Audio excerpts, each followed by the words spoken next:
সর্বপ্রথম আমি thank you আমার ইকবাল ভাই, আমার আল্লাহর মামা। আমি আল্লাহর দরবারে শুকরিয়া আদায় করি আজকে যে আমরা এই বন্ধু পরিবার আমরা একসাথে বাদ মাগরিব পরে আমরা একসাথে বসার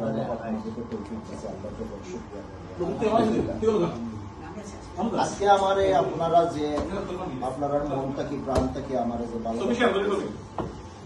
এটার প্রতি আমি আমার হৃদয় থেকে আমার জীবনের আমি যতদিন বেঁচে থাকবো আপনাদের এটা আমি স্মরণ রাখবো, আপনাদের এটা আমি কোনোদিন ভুলতে পারবো না।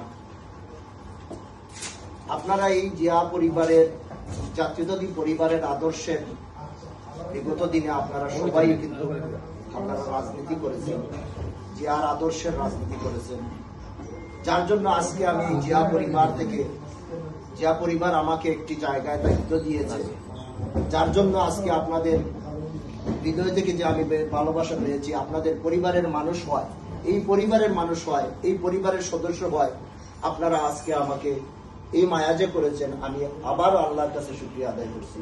আল্লাহ যেন এই আমাদের আগামী দিনের নেক মকসুদকে, দেশের মানুষকে যেন এই জাতীয়তাবাদী পরিবার দেশের গরিব দুঃখী মেহনতি মানুষের জন্য যে 18 কোটি মানুষের নেতা জনাব তারেক রহমান আমি খুব পাশে থেকে দেখেছি, মানুষের জন্য উনার জীবনের সবকিছু ছেড়ে দিয়ে উনি যেভাবে মানুষের জন্য কাজ করতে চান, মানুষের মুখে হাসি ফুটাবার জন্য উনি কাজ করে যাচ্ছেন, এবং উনার একটাই চিন্তা যে আল্লাহ পাক যে কদিন আমাকে হায়াতে বেঁচে রাখে, বাংলাদেশের মানুষের যদি কাছে যেতে পারি, বাংলাদেশের মানুষের কাছে আমি যাওয়ার সুযোগ আল্লাহ পাক করে দে, মানুষের খেদমত করব, দেশের খেদমত করব, বাংলাদেশের মানুষ সুখে শান্তিতে যদি থাকে, এই দেশের এই দোয়াটা নিয়ে যদি আগামী দিনে এই দেশ দুনিয়া ছেড়ে যেতে পারি, এটা আমার সার্থকতা। যেটা শহীদ প্রেসিডেন্ট জিয়াউর রহমান 3.5 বছর বাংলাদেশের মানুষের খেদমত করে জনগণের রাষ্ট্র গড়ার জন্য যিনি লক্ষ্য করে কাজ করেছিলেন, আজকে পৃথিবীর প্রত্যেকটি জায়গায় জিয়াউর রহমানের এই আদর্শে মানুষ বুকে লালন করে এখনো এই দেশের কথা, এই জিয়াউর রহমানের কথা, জিয়া পরিবারের কথা মানুষ বলে, যার জন্য আমরা এটা থেকে উজ্জীবিত হয়েছি। এবং আপনাদের কাছে আমার একটা অনুরোধ থাকবে, বিশেষ করে এখানে আমরা সারা ছাত্র দলের থেকে আমরা স্টার্ট, আপনারা এক একজনের হাতে এক একটা অস্ত্র, আপনারা দেশের মানুষের জন্য আপনার কাছ থেকে অনেক কিছু মানুষ আপনার কাছে আশা করে।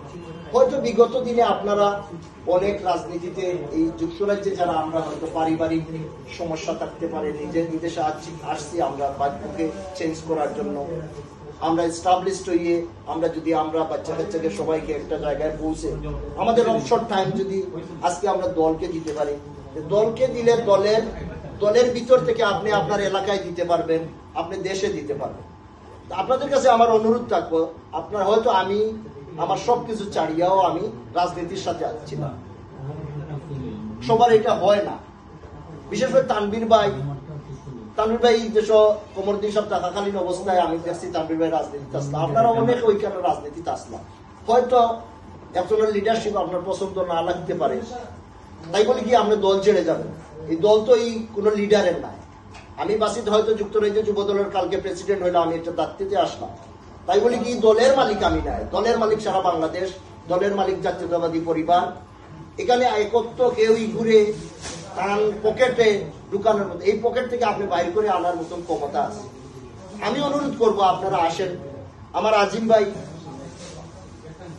দোয়া করবো আপনারা, আমি আশা করি আজিম ভাই ভালো একটি জায়গায় আল্লাহ পাক আনবে। আমি আমার জায়গা থেকে ওনার জন্য আমি আমার চেষ্টা করে যাচ্ছি, আমি করব, আমার বন্ধু একটি ভালো জায়গায় যাক, এটা আমি চাই।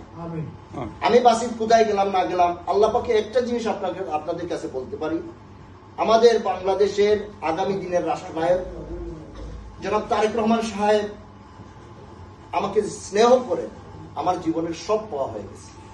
আমি এই দেশে রাজনীতি করতে গিয়ে আমি যে রিস্ক নিয়েছি, আমি বিশ্বাস করেন, আমি টাকা রাজনীতিতে অনেক মানুষের চিন্তা থাকে, রাজনীতি ব্যবসায়িক ভাবে নিয়ে নেয় যে আমি রাজনীতি করতেছি, দল ক্ষমতায় যাবে, 1000 কোটি টাকার মালিক হব, আমরা এই স্বপ্ন নেই।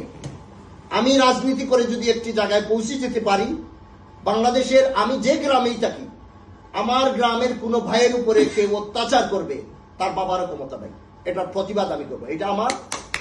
এটা আমার প্রতিজ্ঞা, এটা আমার এইটা নিয়ে আমি রাজনীতি করি। আমার একটাই আমার চিন্তা যে কোনো মানুষের উপরে জুলুম হোক না, কোনো মানুষের উপরে অত্যাচার হোক না।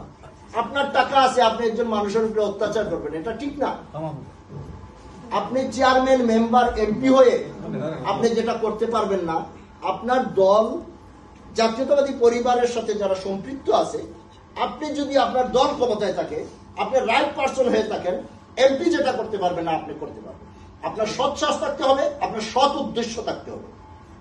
রাজনীতি ব্যবসায়ী যখন হয়ে যাবে, সে রাজনীতিবিদ না, সে ব্যবসা।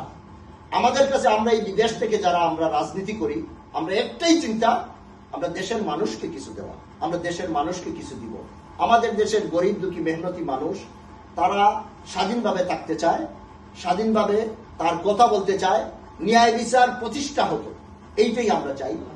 আমি আবারও আপনাদের কাছে কৃতজ্ঞ, আমি ধন্যবাদ জানাচ্ছি। আজকের এই সফলতা সম্পূর্ণ ক্রেডিট জনাব তারেক রহমান সাহেব, বাংলাদেশের আগামী দিনের রাষ্ট্রনায়ক। উনি নিজ হাতে আমাকে যে দায়িত্বটা দিয়েছেন, আমি আমার মাথা পেতে মেনে নিয়েছি। ইনশাআল্লাহ উনার দায়িত্ব আমার জীবনের সবকিছু ছেড়ে দিও, আমি এই দায়িত্ব পালন করব। এবং আল্লাহর কাছে এই দোয়া করি, বাংলাদেশের 18 কোটি মানুষ, তিনবারের প্রধানমন্ত্রী বেগম খালেদা জিয়া, আপসীন নেত্রী মা বেগম খালেদা জিয়া যদি দেশে না পৌঁছতে পারেন, আমাদের নেতা ভারপ্রাপ্ত চেয়ারম্যান দীর্ঘদিন যাদেরকে কারাগারে বন্দী রাখা হয়েছে,